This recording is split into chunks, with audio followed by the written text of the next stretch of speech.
Family should be your sanctuary. But sometimes, it is the perfect cover for ruthless crimes. I spent 20 years shrinking beneath the brilliant shadow of my idolized brother. Then came a lavish party, a champagne glass brushing my lips, and my husband's sudden swipe that shattered decades of lies. The deadliest enemy is not a faceless stranger. Sometimes, the person plotting your ruin sits at your dining table. Listen closely. You might view your loved ones differently. Hello to all the wonderful listeners of Maya Revenge Stories. We are truly grateful for your continuous presence and support. Unfortunately, YouTube has recently disabled our monetization features, leaving us without the necessary budget to keep operating. If you find today's story captivating, please consider supporting us with just $1 so we can pay our hardworking team to cover their living expenses and continue creating these thrilling tales for you. You can support us by scanning the QR code on your screen or by clicking the donation link in the video description or the comments section. My name is Layla Watkins, and I am 34 years old. The air inside my parents' sprawling lakeside mansion in Seattle, Washington, was incredibly thick tonight, heavy with the scent of expensive catered food and an overpowering wave of floral arrangements. It was a suffocating kind of luxury, meticulously designed to impress rather than to comfort. Tonight, the entire Watkins extended family had gathered for one singular purpose: to worship my older brother, Arthur. Arthur was the golden child, the undisputed king of our lineage. Tonight, he was being crowned the new savior of Silicon Valley. His green energy technology startup was on the verge of its initial public offering, an event that had every aunt, uncle, and cousin buzzing with visions of immense wealth. Arthur stood by the roaring fireplace, holding court, looking every bit the tech visionary in his custom-tailored suit. He spoke eloquently about saving the planet, about revolutionizing the power grid, and my parents looked at him as if he had descended straight from the heavens. I sat quietly near the edge of the long dining table, observing the spectacle. I am a cybersecurity engineer at Zephyrnode Communications. I spend my days deep in complex network architectures, fighting off digital threats. It is honest, difficult, and highly technical work, but in this house, my career was nothing more than an afterthought. To them, I was just the bland, invisible little sister. My steady income and quiet life could never compete with the blinding, billion-dollar radiance of my brother's empire. I had made my peace with living in the shadows. Beside me sat my husband, Marcus, at 36 years old. Marcus was a man wrapped in quiet intensity. He was a former cyber intelligence analyst for the Central Intelligence Agency, now working as a consultant in the highly lucrative private sector. While the rest of the table erupted in boisterous laughter at Arthur's rehearsed jokes, Marcus remained completely still. He did not care for superficial family politics. His eyes constantly scanned the room, trained by years of government intelligence work to analyze micro-expressions, to find the hidden lies masked by charming smiles. I always found comfort in his solid, silent presence. As the dinner plates were cleared, the lights in the dining room dimmed dramatically, Arthur stepped to the head of the table, commanding total attention. Behind him, a massive projector screen unrolled silently from the ceiling. A glossy, high-definition photograph flashed onto the screen, showing Arthur standing shoulder to shoulder with a group of older, sharp-suited men. Arthur proudly announced that these were his angel investors, the brilliant financial minds who believed in his vision when no one else did. The dining room erupted in a standing ovation. My mother even wiped a tear of joy from her eye. "To family and to the future," Arthur declared, lifting a bottle of vintage, limited edition champagne. He walked around the table, personally pouring the sparkling golden liquid into everyone's crystal flute. When he finally reached my seat, his charismatic smile seemed to widen. He poured my glass straight to the brim, the bubbles fizzing aggressively, and leaned in close to hand it directly to me. "For my favorite little sister," he said softly. I reached out my hand to accept the drink, before my fingertips could even brush the cold crystal stem. A hand shot across my vision. Marcus grabbed the glass from Arthur's grip with a sudden, violent force. The movement was so abrupt, so shockingly aggressive, that the wine sloshed over the rim, spilling across the pristine white tablecloth in a dark, wet stain. The sharp thud of Marcus slamming the glass down onto the wooden table echoed like a gunshot, cutting straight through the soft jazz music playing in the background. "Don't drink that," Marcus said. His voice was low, a deep rumble in his chest, but it carried a dangerous, commanding edge that instantly paralyzed the entire room. The laughter died. The clinking of silverware stopped. Every eye turned to us. My mother gasped loudly, pressing a hand to her chest. My father half stood, his face turning a deep shade of angry crimson, ready to scold my husband for ruining the perfect celebration. But Marcus ignored them completely. He kept his dark, piercing eyes locked dead on Arthur. "There is something wrong here," Marcus stated, his tone flat and utterly unyielding. For a terrible, breathless moment, the family stared in pure horror, assuming Marcus was accusing the golden child of poisoning my drink. But Marcus did not look down at the spilled champagne. Instead, he slowly raised his left hand and pointed a firm finger directly at the glowing projector screen behind Arthur. He was pointing straight at the faces of the so-called angel investors smiling in the photograph. Arthur let out a loud, forced laugh, waving his hands frantically as if trying to swat away a ridiculous joke. He immediately launched into a smooth, practiced monologue, making a light-hearted quip about Marcus perhaps drinking too much scotch before dinner. The tension in the room broke slightly as my relatives eagerly joined in the nervous laughter, desperate to sweep the awkward moment under the rug. But I did not laugh. I did not smile. I am a security engineer. My entire profession revolves around hunting down anomalies, finding the tiny, imperceptible errors hidden deep within massive systems. And more importantly, I knew my brother. In that razor-sharp split second when Marcus pointed at the screen, I watched Arthur's face closely. I saw his pupils suddenly constrict into tiny, dark pinpricks. I saw the muscles in his jaw lock tight, and I watched his breathing hitch, skipping a crucial beat. It was not the reaction of an innocent, misunderstood man. It was the visceral, terrifying panic of a liar who realized he had just been dragged into the light. The drive back to our apartment was cloaked in a suffocating, oppressive silence, broken only by the rhythmic squeaking of the windshield wipers pushing away the light Seattle drizzle. The dashboard cast a pale, cold light across Marcus's face, highlighting the sharp, unyielding line of his jaw. My phone, resting in the center console, had not stopped vibrating since we pulled out of my parents' driveway. It buzzed with the relentless, aggressive urgency of an angry swarm. I picked it up and stared at the glowing screen. There were 24 unread messages, most of them from my mother, the rest from various aunts and cousins. "I cannot believe you let your husband humiliate the pride of our family like that." My mother's text read, the digital words carrying the familiar, heavy weight of her lifelong disappointment in me. "On the biggest night of his life, Arthur is a saint for not throwing you both out. You need to control Marcus. Layla, you are ruining everything for your brother, just like you always try to do." I locked the screen and tossed the phone back into the console, the physical weight of my family's toxic favoritism pressing down on my chest, making it hard to breathe. It had always been this way. If it rained on Arthur's graduation day, the family somehow blamed me for the bad weather. If he succeeded, he was an untouchable genius.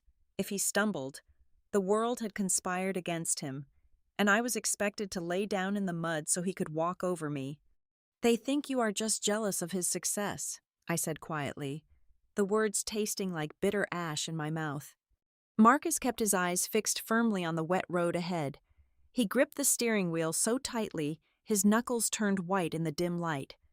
"The man standing on the far right in that photograph," Marcus began, his voice devoid of any warmth or emotion. "The one wearing the silver tie. His name is Victor. He is not a venture capitalist. He is a high-level money launderer and a ruthless economic espionage asset for a hostile foreign intelligence network. I spent 3 years tracking his financial ghosts across Europe when I was at the agency. He is known for dismantling entire corporations from the inside out. The air in the car suddenly felt icy. I turned to look at my husband, my mind desperately trying to reject the terrifying information he had just dropped into my lap. "That is impossible," I countered, my voice rising defensively. "You are being paranoid. Startup founders get tricked by shell companies all the time. Arthur probably just took money from a blind fund without doing his due diligence. He is an engineer. Marcus, not a criminal mastermind. He is just naive." "He is not naive, Layla," Marcus replied sharply, glancing at me for a fraction of a second. "Victor does not hide in blind funds.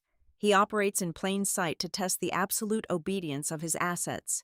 If Arthur is standing shoulder to shoulder with him in a promotional photograph, Arthur knows exactly who is funding his empire." I spent the rest of the night pacing our living room floor, trapped in an exhausting cycle of denial. I wanted desperately to believe my brother was simply a fool blinded by ambition, but the ingrained instincts of a cybersecurity professional refused to let me rest. At 2 o'clock in the morning, I opened my secure work laptop. If Arthur was truly taking dirty money, there had to be a technical footprint. I began cross-referencing the timeline of his startup's major press releases with national cybersecurity incident reports over the past 4 years. The results sent a violent, paralyzing chill down my spine. Every single time Arthur announced a miraculous breakthrough in his energy routing algorithms, there had been a corresponding, highly sophisticated data breach at a municipal power grid in the neighboring states. 6 months ago, Arthur proudly claimed his software could optimize power loads flawlessly. Exactly 2 weeks prior to that announcement, the power grid in Oregon suffered a massive, unexplained anomaly that exposed critical structural vulnerabilities.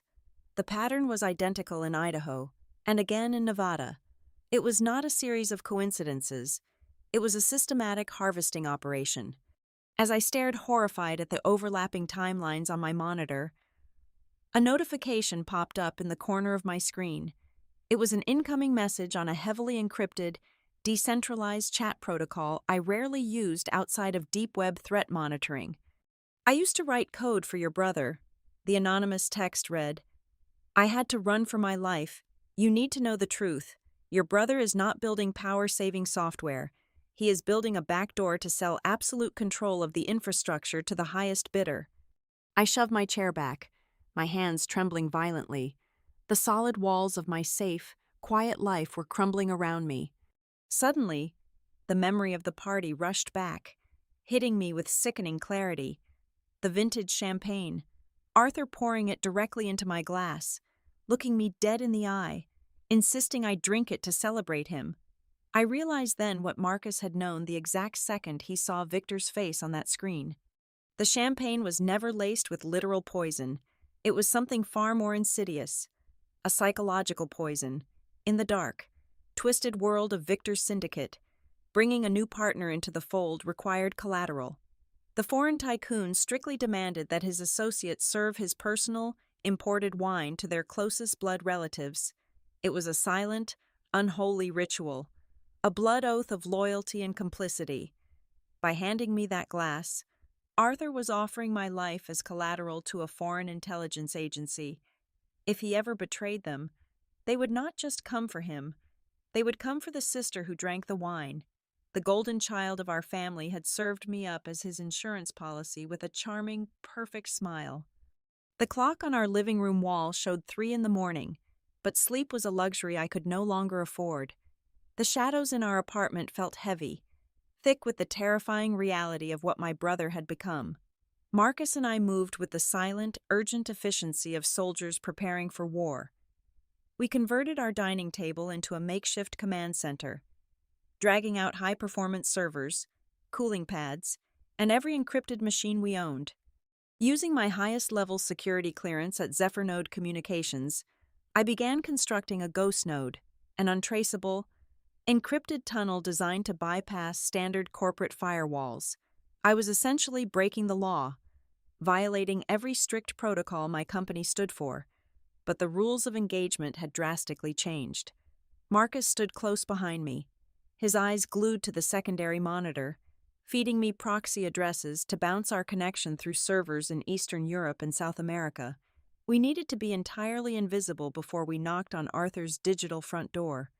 "I am in," I whispered, my fingers flying across the mechanical keyboard.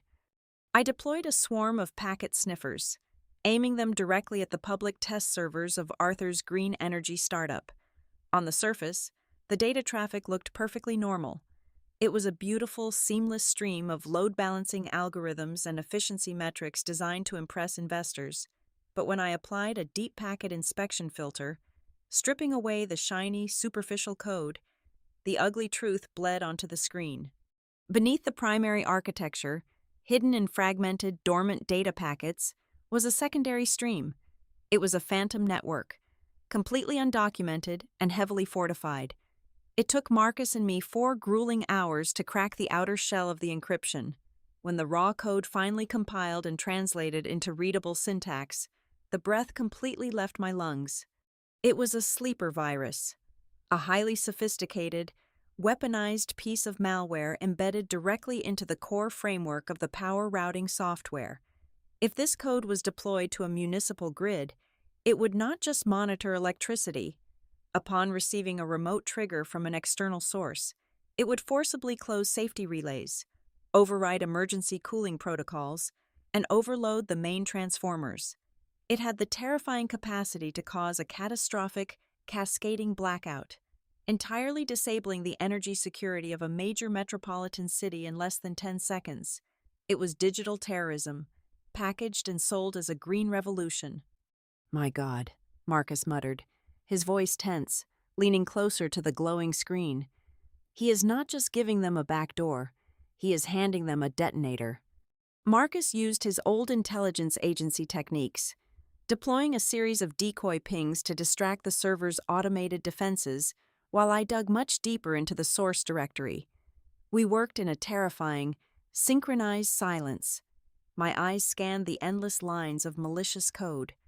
Searching for the structural origins, every piece of software leaves a footprint, a digital DNA that tells you exactly where it was born and who compiled it.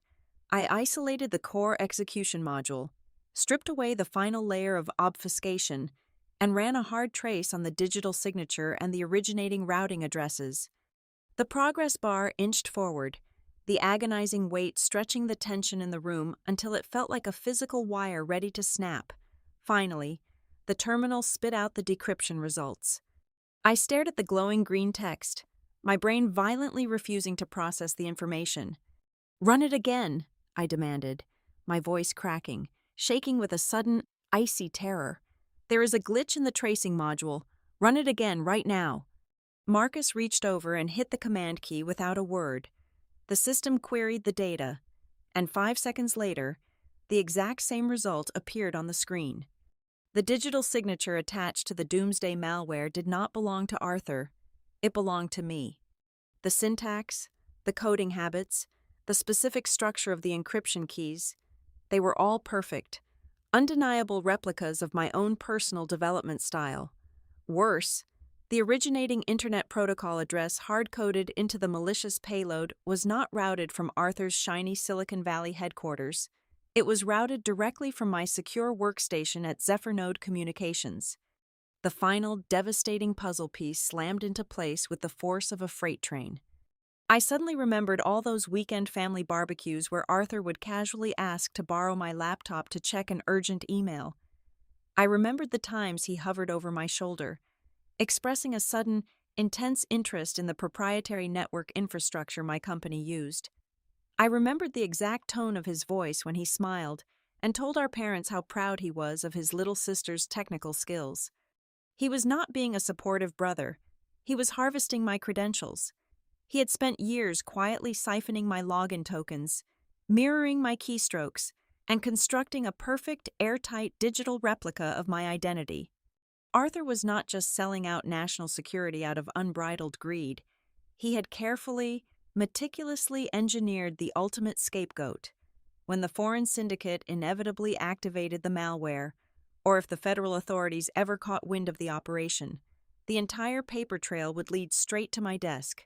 The forensic evidence would paint a crystal-clear picture for the Federal Bureau of Investigation. They would see a jealous, brilliant cybersecurity engineer who used her high-level access to sabotage her brother's company and commit treason. Arthur would play the tragic, betrayed billionaire, completely innocent and devastated by his sister's unfathomable crimes. A violent wave of nausea hit me so hard I nearly fell out of my chair. I clamped a hand over my mouth, knocking my coffee mug onto the floor as I scrambled up and sprinted down the hallway. I collapsed in front of the bathroom toilet, dry heaving until my stomach was a knot of raw, burning pain. The cold tile against my palms offered no comfort.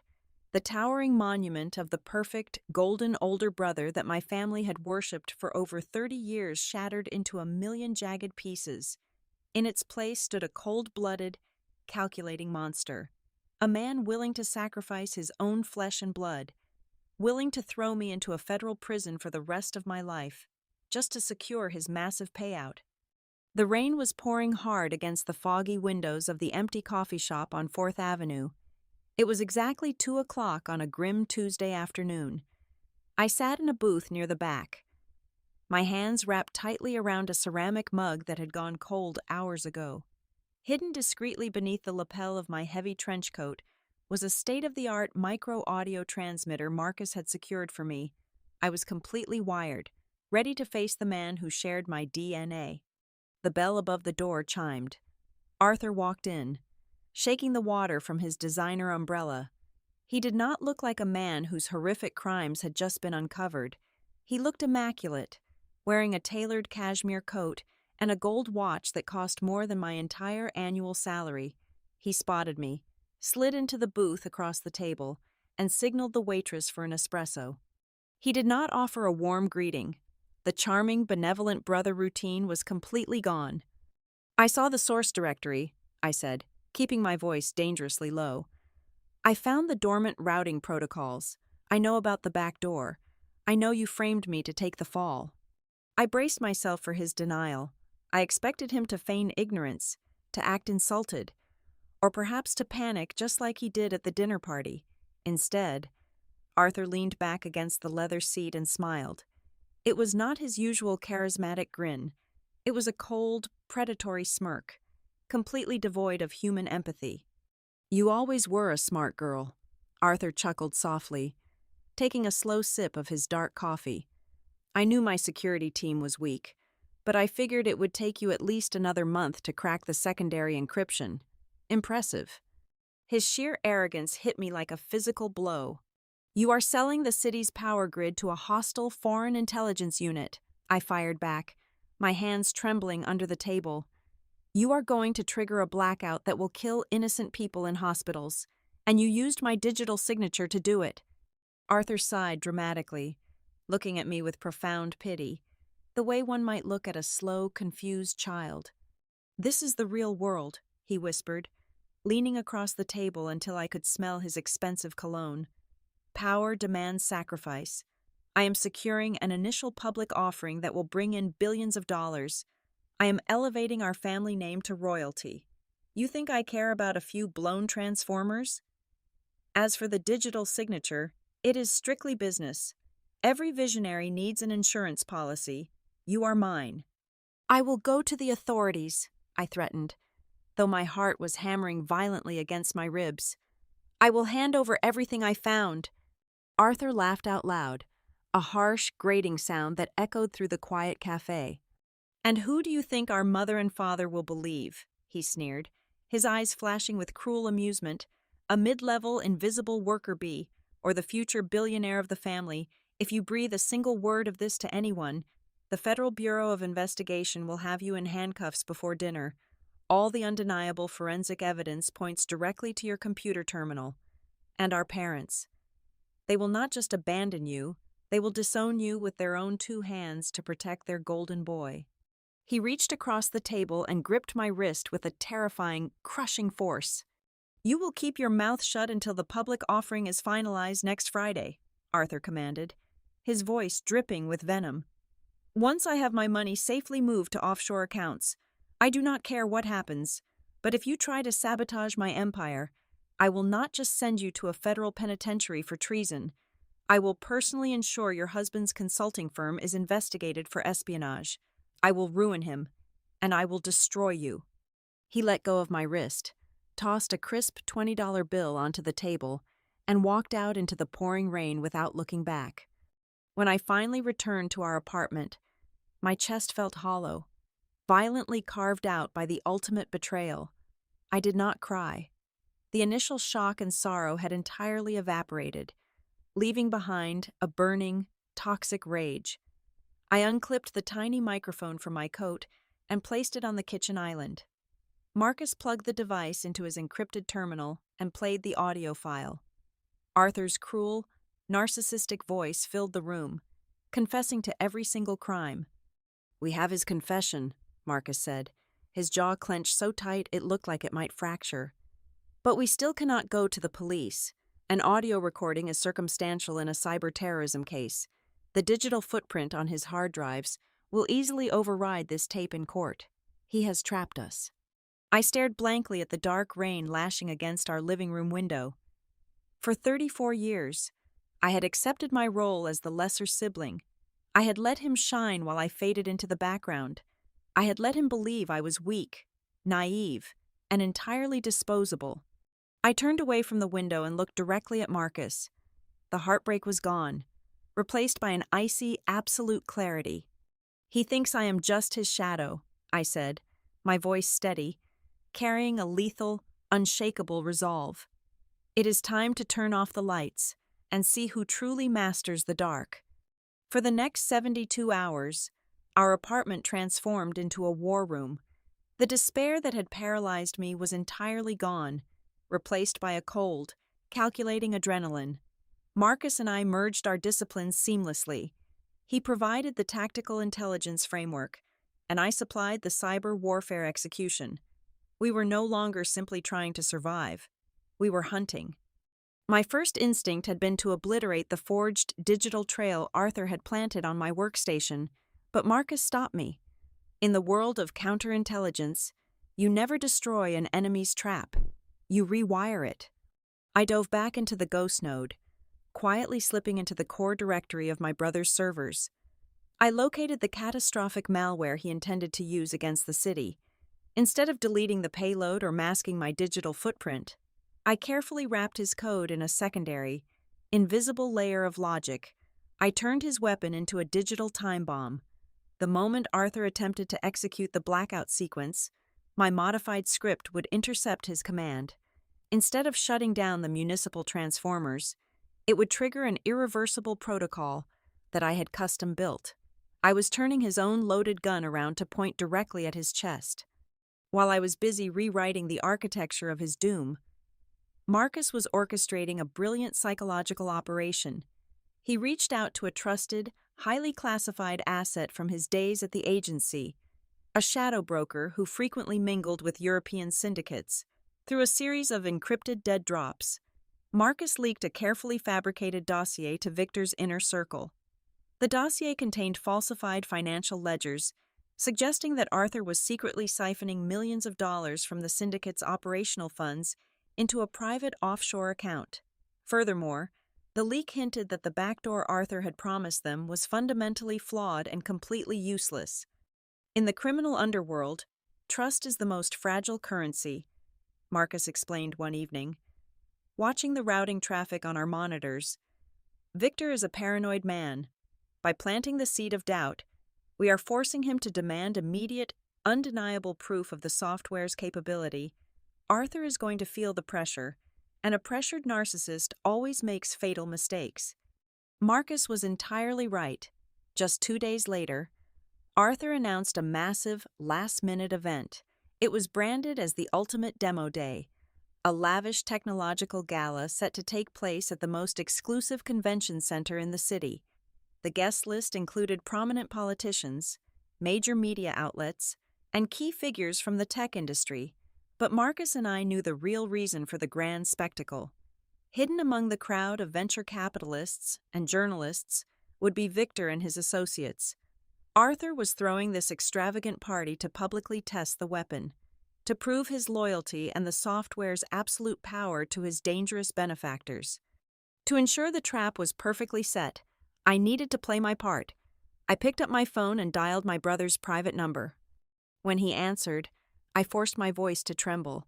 I channeled every ounce of the pathetic, invisible little sister he had always believed me to be.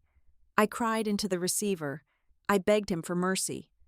"Please, Arthur," I sobbed, ensuring my breath sounded ragged and defeated. "I will not say anything to anyone. I promise. Just do not let them investigate me.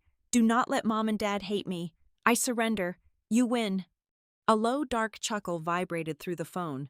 His arrogance was practically oozing through the speaker. "I am glad you finally understand your place, Layla," Arthur replied, his tone dripping with patronizing superiority. "Stay in your quiet little apartment. Keep your head down. When the initial public offering launches next week, I will make sure they do not throw you in a cell. You are a good little sister, after all." He hung up the phone. I wiped the fake tears from my cheeks. A sharp, genuine smile spreading across my face. The bait was taken. Arthur's ego was now massively inflated, blinding him entirely to the reality of his situation. He truly believed he was the untouchable mastermind, orchestrating the perfect crime right under everyone's noses. He believed the grand stage was set for his ultimate triumph. He had no idea that the stage he was building was actually his own scaffold. As the evening of the gala approached, Marcus and I finalized our preparations. We packed our encrypted drives and dressed in our finest evening wear. We were not going to the gala to celebrate. We were going to pull the lever and watch the golden boy fall. The grand ballroom of the downtown convention center was a sea of blinding camera flashes and deafening applause. It was 8 o'clock in the evening on a Friday, the absolute peak of my brother's carefully constructed empire. My mother and father sat in the front row, their faces illuminated by the massive digital screen spanning the entire width of the stage. My mother was openly weeping, clutching my father's hand as they watched their golden boy approach the sleek, transparent podium. Arthur wore a perfectly tailored tuxedo, his smile radiating an invincible, arrogant charm. I stood near the back of the auditorium, leaning against the cold marble pillar, holding Marcus's hand. The room was packed with hundreds of tech journalists, ambitious politicians, and scattered subtly throughout the VIP section, Victor and his dangerous associates. They were all waiting for the grand demonstration. Arthur raised his hands, demanding silence. The crowd immediately hushed. He delivered a flawless, charismatic speech about the future of energy, about absolute power and revolutionary control. Then, he turned to his terminal to initiate the grid simulation. This was the moment he had promised Victor, the moment he would prove he held the literal keys to the city. Arthur confidently pressed the enter key. For exactly 3 seconds, the giant screen behind him displayed a glowing, beautiful map of the city's power grid. Then, the screen violently flickered. A harsh electronic screech echoed through the surround sound speakers. The beautiful green map fractured into a million digital shards and vanished into absolute darkness. Arthur slammed his hand against the keyboard, his perfect smile faltering. The audience murmured in confusion. Suddenly, stark white text began cascading down the massive black screen. It was not power grid data. It was a raw, unredacted data dump. Hundreds of offshore bank transaction records flooded the display, showing millions of dollars moving from criminal shell corporations directly into Arthur's personal accounts. Then came the encrypted chat logs, explicit conversations between Arthur and Victor discussing the implementation of the back door. Arthur's face drained of all color. He frantically pounded the keys, desperate to sever the connection, but my malware had completely locked him out of his own administrative access. The final, devastating blow flashed onto the screen in a massive, undeniable font. It was the exact, step-by-step command sequence Arthur had used to steal my login tokens, complete with his own personal Internet Protocol address and his biometric authentication stamps. It was the absolute, irrefutable proof of his treason and his cold-blooded attempt to frame his own sister. Simultaneously, my ghost node executed its final protocol. It packaged the entire mountain of evidence, bypassed all of Arthur's expensive routing disguises, and transmitted the dossier securely to the main servers of the Federal Bureau of Investigation and the Department of Homeland Security. Down in the VIP section, absolute panic erupted. Victor and his men realized instantly that the entire operation was burned. They shoved their chairs aside, sprinting toward the fire exits. But Marcus had already made his calls. Before the criminals could even reach the doors, the main entrances of the ballroom violently burst open. Dozens of heavily armed federal agents poured into the room. The chaos was absolute. The journalists screamed and dove for cover. Tactical flashlights cut through the darkness. I watched with perfect cold clarity as agents tackled Victor to the floor. On the stage, 2 agents grabbed Arthur, violently slamming his face against the transparent podium. The Golden Boy was thrown to the ground, his expensive suit wrinkling as cold steel handcuffs snapped around his wrists. He completely lost his mind. He thrashed against the agents, his face twisted in ugly, desperate rage, screaming my name over and over again, pointing his finger into the crowd, blaming his little sister for ruining his life. I looked at my parents.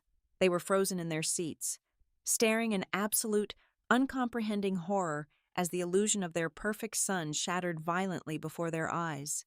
The idol they had worshipped for decades was being dragged away in utter disgrace, screaming like a madman. That was 1 year ago. Today, Arthur is sitting in a maximum security federal penitentiary, serving a 35-year sentence for cyber terrorism and economic espionage. Our parents survived the shock, but the devastating reality broke them. They spend their days in intense psychological therapy. They have tried sending me dozens of heartfelt letters, begging for a late reconciliation, desperately trying to repair the damage of 34 years of toxic neglect. But I do not answer them. I no longer crave the validation of people who only worshipped a beautiful lie. This morning, Marcus and I walked out of the towering glass doors of Zephyrnode Communications. I had just been promoted to the position of Director of Cybersecurity. As the warm sunlight hit my face, I squeezed my husband's hand. I finally realized that my true worth was never defined by the applause of a blind family. That single glass of vintage champagne on that fateful night was supposed to seal my doom. Instead, it did not kill me. It woke me up. Thank you so much to all the wonderful listeners of Maya Revenge Stories for staying with me until the very end of this journey. Where are you tuning in from today? Please let us know in the comments if you found today's story captivating and meaningful. Please consider supporting our channel with just $1. You can donate by scanning the QR code on your screen or by clicking the donation link in the video description or the pinned comment. Your generous support helps us pay our incredible staff, allowing them to provide for their families and continue creating even better stories for you to enjoy. Thank you again, and take care.